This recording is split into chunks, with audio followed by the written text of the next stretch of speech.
कसे अंत्यसंस्कार करतंय. ऐकायलाच किती विचित्र वाटतं नाही का? पण ही काही काल्पनिक कथा नाही. ही आपल्या महाराष्ट्रात घडलेली एक खरीखुरी गोष्ट आहे.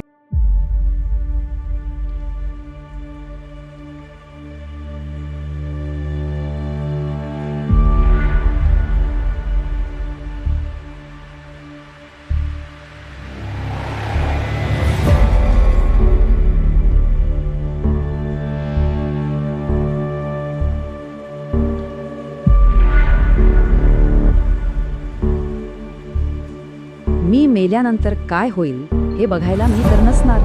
मग जे काही करायचंय ते माझ्या डोळ्यांसमोरच का करू नये? हा प्रश्न विचारलाय शरद आरगडे यांनी. वरवर पाहता साधा सरळ वाटणारा हा प्रश्न, पण खरं तर यातच एका मोठ्या सामाजिक क्रांतीची ठिणगी लपलेली आहे. हो, हे खरंय, विश्वास बसणार नाही, पण हे घडलंय. ही घटना आहे याच वर्षीची 21 एप्रिलची. महाराष्ट्रातल्या एका गावच्या सरपंचाने एक असं धाडसी पाऊल उचललं ज्याचं कोणी विचारही केला नसेल. त्यांनी स्वतःचा दशक्रिया विधी जिवंत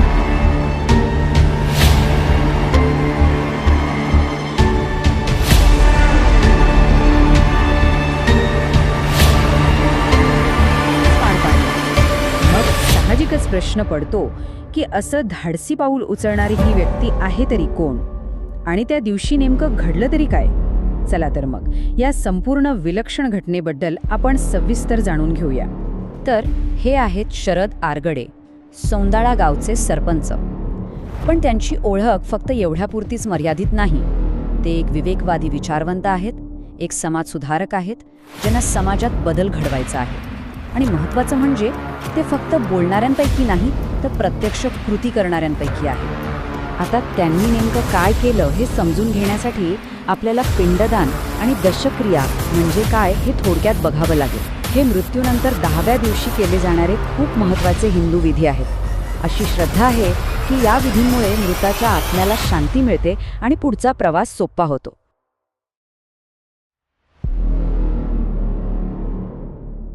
तर मग हा आगळा वेगळा विधी नक्की पार कसं पडला? आरगडेंनी ठरवलं की अंधश्रद्धेला थेट आवाहन द्यायचं. आणि यातली सगळ्यात महत्त्वाची गोष्ट म्हणजे त्यांच्या कुटुंबाने दिलेली साथ. त्यांच्या पत्नी आणि मुलाने केवळ होकार दिला नाही, तर ते या विधीमध्ये सक्रिय सहभागी झाले. त्यांनी एकत्र मिळून पिंडदान केलं. आणि मग काय, परंपरेनुसार जे शुभ मानलं जातं तेच घडलं. पिंडाला कावळ्यांनी लगेच शिवून तो स्वीकारला. पण आरगडेंना फक्त एक धक्का देऊन थांबायचं नव्हतं. त्यांच्या या कृतीमागे एक खूप मोठा आणि खोल विचार होता. तो विचार होता अंधश्रद्धेवर प्रहार करण्याचा आणि त्यापायी होणाऱ्या कर्जबाजारीपणाला विरोध करण्याचा. इथे ना दोन विचारसरणींचा संघर्ष अगदी स्पष्ट दिसतो. एका बाजूला आहे परंपरेचा भार, जो मृत्यूनंतरच्या विधींवर आणि सामाजिक प्रतिष्ठेसाठी अवाजवी खर्च करायला भाग पाडतो. आणि दुसऱ्या बाजूला आहे आरगडेंची विवेकवादी भूमिका. ती म्हणते की जिवंत माणसांच्या गरजांकडे लक्ष द्या, भावनांच्या नावाखाली होणारी आर्थिक पिळवणूक थांबवा आणि वैज्ञानिक दृष्टिकोन स्वीकारा. आणि हा खर्च काही छोटा नसतो. मृत्यूनंतरच्या विधींसाठी कुटुंबांना अक्षरशः लाखो रुपये खर्च करावे लागतात. अनेकदा तर केवळ समाजात मान सन्मान राखण्यासाठी लोक कर्जाच्या खाईत ढकलले जातात. आरगडेंना हेच आर्थिक दुष्टचक्र तोडायचं होतं. भावनांच्या नावाने होणारी कुटुंबाची आर्थिक पिळवणूक थांबली पाहिजे. या एका वाक्यात त्यांच्या संपूर्ण लढ्याचं सार आहे असं म्हणायला हरकत नाही. दुःखात असलेल्या कुटुंबांवर कसा आर्थिक दबाव आणला जातो हे त्यांनी पाहिलं होतं. आणि म्हणूनच त्यांचा हा लढा केवळ अंधश्रद्धेविरुद्ध नव्हता, तर त्यातून होणाऱ्या आर्थिक शोषणाविरुद्धही होता. पण त्यांचा हा लढा फक्त इथपर्यंतच थांबला नाही. त्यांनी आणखी एक पाऊल उचललं. एक असं पाऊल जे कदाचित या सगळ्यापेक्षा जास्त क्रांतिकारक होतं. आणि ते होतं त्यांनी आपल्या पत्नीला दिलेलं एक वचन पूर्ण करण्यासाठी.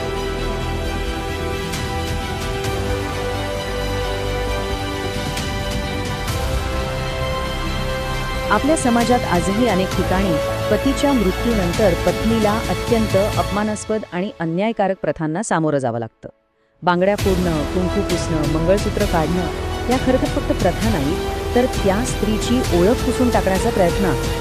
तिला एकाकी आयुष्यात ढकलणारी हीच क्रूर प्रथा आरगडेंना बदलायची होती.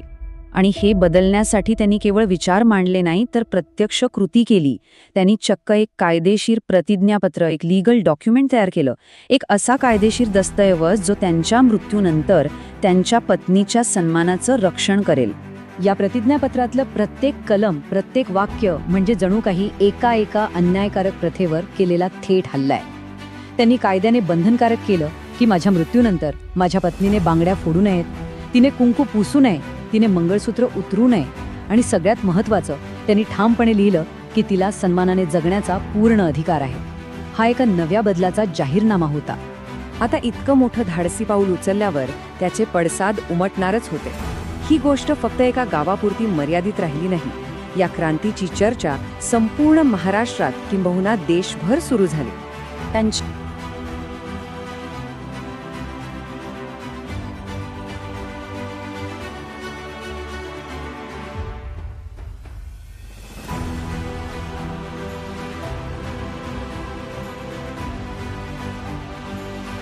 या निर्णयामुळे झालं काय तर समाजात एका मोठ्या चर्चेला सुरुवात झाली, जिची खरं तर खूप गरज होती.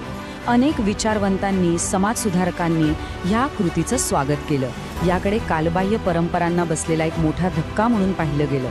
त्यांनी एका अशा विषयाला हात घातला ज्यावर बोलायला अनेक जण कचरत होते. आणि त्यामुळेच ही आता फक्त एका शरद आरगड्यांची गोष्ट राहिलेली नाहीये. त्यांच्या या एका कृतीकडे आता समाज सुधारणेचा, विशेषतः महाराष्ट्रातील महिलांच्या हक्कांसाठी एक नवीन आदर्श म्हणून पाहिलं जातंय. त्यांनी एक नवीन पायंडा पाडलाय असं म्हटलं तरी वावगं ठरणार नाही. मग ह्या संपूर्ण धाडसी प्रवासातून आपण काय समजून घ्यायचं? शरद आरगडे यांची ही गोष्ट आपल्याला नक्की काय सांगून जाते? याचा नेमका अर्थ काय? यात एक सुंदर विरोधाभास आहे, नाही का? मृत्यूशी संबंधित विधी करून त्यांनी एका नव्या विचाराला, एका नव्या चळवळीला जीवन दिलं. जुन्या कालबाह्य परंपरांना त्यांनी जिवंतपणेच मूठमाती दिली आणि त्यातून विवेक, मानवी सन्मान आणि समाज सुधारणेबद्दल एका नव्या चर्चेचं बीज रोवलं. शरद आरगडे यांची ही गोष्ट आपल्या सगळ्यांसमोर एक खूप मोठा प्रश्न उभा करते. ही गोष्ट आपल्याला विचार करायला लावते की खरंच एका व्यक्तीच्या धैर्यात, एका व्यक्तीच्या कृतीत इतकी ताकद असू शकते का? किती वर्षानुवर्षे चालत आलेल्या समाजाच्या अगदी खोलवर रुजलेल्या परंपरांना आव्हान देऊ शकेल? यावर विचार करण्याची आणि महत्त्वाचं म्हणजे बोलण्याची वेळ आता नक्कीच आली आहे.